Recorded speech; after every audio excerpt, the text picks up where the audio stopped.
ท่านสอนไซศรีพันดรนายกรัฐมนตรีแห่งสาธารณรัฐประชาธิปไตยประชาชนลาวได้ให้เกียรติกล่าวในพิธีเปิดกองประชุมคณะกรรมการคณะรัฐมนตรีด้านมล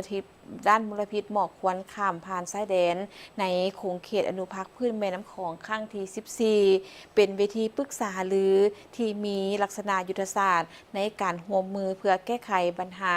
มลพิษหมอกควันข้ามผ่านชายแดนในอนุภาคพื้นแม่น้ำของ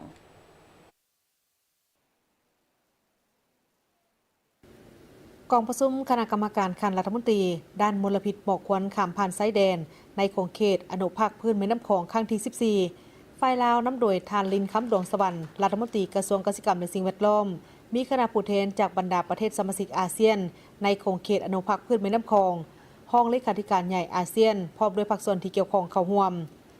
ท่านสนไซศรีพันดรนายกรัฐมนตรีแห่งสาธารณรัฐประชาธิปไตยประชาชนลาวได้ต่างหน้ารัฐบาลแห่งสาธารณรัฐประชาธิปไตยประชาชนลาวต้อนรับคณะผู้แทนจากบรรดาประเทศสมาชิกอาเซียนในโขงเขตอนุภาคพื้นแม่น้ำคองที่ได้เข้าร่วมกองประชุมรัฐมนตรีเกี่ยวกับมลพิษหมอกควันข้ามผ่านชายแดนในโขงเขตอนุภาคพื้นแม่น้ำคองครั้งที่ 14 ที่นครหลวงวิจันทร์ซึ่งสาธารณรัฐประชาธิปไตยประชาชนลาวได้รับเกียรติเป็นเจ้าภาพและเป็นประธานกองประชุมในครั้งนี้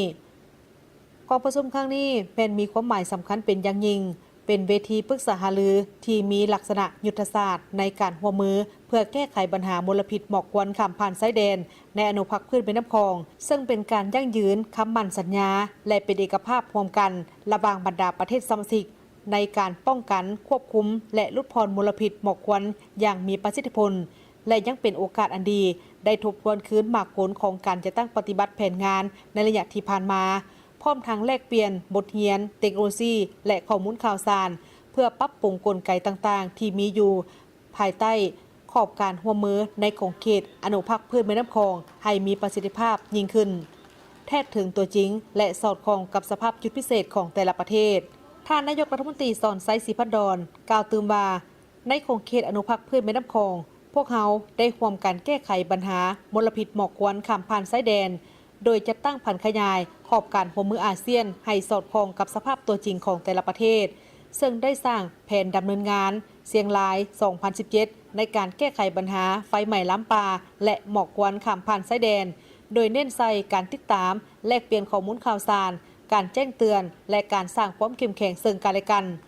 นอกจากนี้พวกเขายังมีการร่วมมือเฉพาะเขตที่มีชายแดนติดจอดและมีปัญหาไฟไหม้ล้ำป่าและมลพิษหมอกควันเช่นการร่วมมือ3ฝ่ายระหว่างเมียนมาลาวและไทย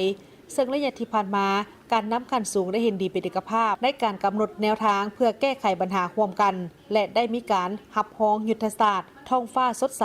ปี 2030 เพื่อรับมือกับปัญหาหมอกควันข้ามผ่านชายแดนสาธารณรัฐประชาธิปไตยประชาชนลาวให้คำมั่นสัญญาว่าจะสืบต่อให้การร่วมมือกับบรรดาประเทศสมาชิกอาเซียนและประชาคมโลกเพื่อหันเอาบรรดาวิสัยทัศน์และเป้าหมายยุทธศาสตร์ไปสู่การจัดตั้งปฏิบัติตัวจริงเพื่อรับประกันให้อนุภาคพื้นแม่น้ำคองของพวกเขามีสภาพอากาศที่สะอาดสดใสหลายขึ้นกว่าปัจจุบันนำไปสู่การปรับปรุงคุณภาพชีวิตการเป็นอยู่ของประชาชนอย่างแท้จริงท่านผู้ชมที่เคารพกองประชุมคณะกรรมการคณะรัฐมนตรีด้านมลพิษหมอกควันข้ามชายแดนในโขงเขตอนุภาคพื้นแม่น้ำของครั้งที่ 14 ได้มีการทบทวนการจัดตั้งปฏิบัติแผนดำเนินงานเชียงรายฉบับปี 2017 เพื่อเป็นการปรึกษาหารือขอบการหัวมือเกี่ยวกับการ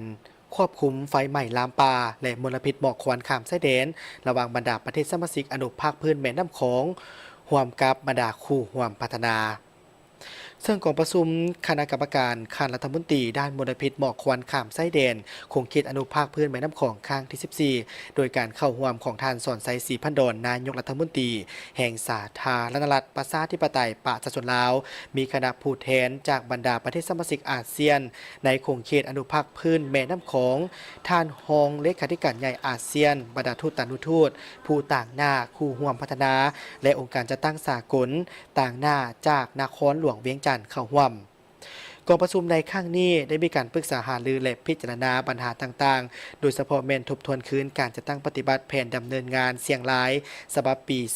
2017 ปรึกษาหารือขอบการร่วมมือเกี่ยวกับการคุ้มครองไฟไหม้ลามป่าและมลพิษหมอกควันข้ามซ้ายแดนระหว่างบรรดาประเทศสมาชิกอนุภาคพื้นแม่น้ำโขงคู่ร่วมบรรดาประเทศคู่ร่วมพัฒนาคนควบพิจารณาและเป็นเอกภาพกันต่อกับบรรดาหัวข้อและเอกสารต่างๆที่จะนำไปปรึกษาหารือในกองประชุมรัฐภาคีต่อสัญญาอาเซียนว่าด้วยมลพิษหมอกควันข้ามซ้ายแดนและเรื่องงานอื่นๆที่เกี่ยวข้องในโอกาสเดียวกันนี้ท่านลินคำดวงสวรรค์รัฐมนตรีกระทรวงเกษตรกรรมและสิ่งแวดล้อมของสาธารณรัฐประชาธิปไตยประชาชนลาวได้กล่าวว่าคณะกรรมการข้านรัฐมนตรีด้านมลพิษหมอกควันข้ามซ้ายแดนในขงเขตอนุภาคพื้นแม่น้ำคลองได้สั่งตั้งขึ้นภายใต้สัญญาอาเซียนว่าด้วยมลพิษหมอกควันข้ามซ้ายแดนแต่ปี 2002 โดยมี 5 ประเทศสมาชิกอาเซียนเข้าร่วมในคณะกรรมการดังกล่าวก็คือราชอาณาจักรกัมพูเชียสาธารณรัฐประชาธิปไตยประชาชนลาวสหภาพเมียนมาราชอาณาจักรไทยและสาธารณรัฐสังคมนิยมเวียดนามจุดประสงค์หลักในการจัดตั้งปฏิบัติดังกล่าวนี้ก็เพื่อเป็นการกำหนดทิศทางนโยบายการแก้ไขปัญหามลพิษหมอกควันข้ามซ้ายแดนในขงเขตอนุภาคพื้นแม่น้ำโขงตั้งแต่ปี 2023 จนถึงปี 2030 แผนดำเนินงานเสียงรายฉบับปี 2017 และยุทธศาสตร์ของคุ้มของดินทานตุ่มอาเซียนแต่ปี 2023 หา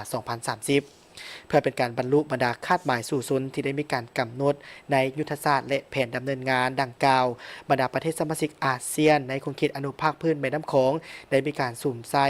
ขงเขตเวียกงานบุริมาซิดดังนี้ร่วมกันกำหนดเป้าหมายและตัวชี้วัดเพื่อเป็นการลดพลจุดความร้อนแลกเปลี่ยนข้อมูลข่าวสารและเทคโนโลยีเกี่ยวกับการติดตามจุดความร้อนและปัญหามลพิษหมอกควันข้ามซ้ายแดนสร้างความเข้มแข็งเกี่ยวกับระบบติดตามและแจ้งเตือนการเกิดจุดความร้อนและมลพิษหมอกควันข้ามซ้ายแดนสุขยุและส่งเสริมสู่การหันเปลี่ยนอาชีพเกษตรกรแบบบ่อจุดเผาเพื่อเป็นการลดพลแรงกำเนิดมลพิษคุ้มครองไฟป่าและคุ้มครองการจูดในพื้นที่กสิกรรมอยู่บรรดาประเทศพื้นที่ชายแดนร่วมกันหันไปสู่การคุ้มครองที่ดินและป่าไม้แบบยืนยงสร้างเครือข่ายการติดตามการคุ้มครองคุณภาพอากาศให้มีประสิทธิภาพร่วมกันปัจจุบันนี้สาธารณรัฐประชาธิปไตยประชาชนลาวพร้อมจะตั้งปฏิบัติโครงการเพื่อแก้ไขปัญหามลพิษหมอกควันข้ามซ้ายแดนร่วมกันโดยได้มีการรับการสนับสนุนจากบรรดาคู่ร่วมพัฒนาเป็นต้นแบบโครงการเกี่ยวกับการคุ้มครองไฟป่าและดินทานตม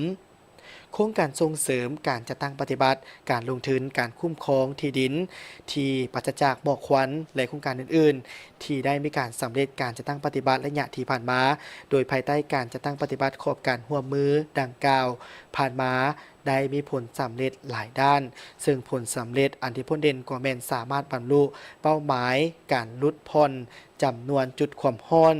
ซึ่งมาฮอดปี 2025 แม่นสามารถลดผ่อนจุดความร้อนได้ประมาณ 87 ส่วนห้อยเมื่อเทียบกับคาดหมายสู่ศูนย์ตามที่ได้มีการกำหนดไว้ในแผนดำเนินงานเสียงราย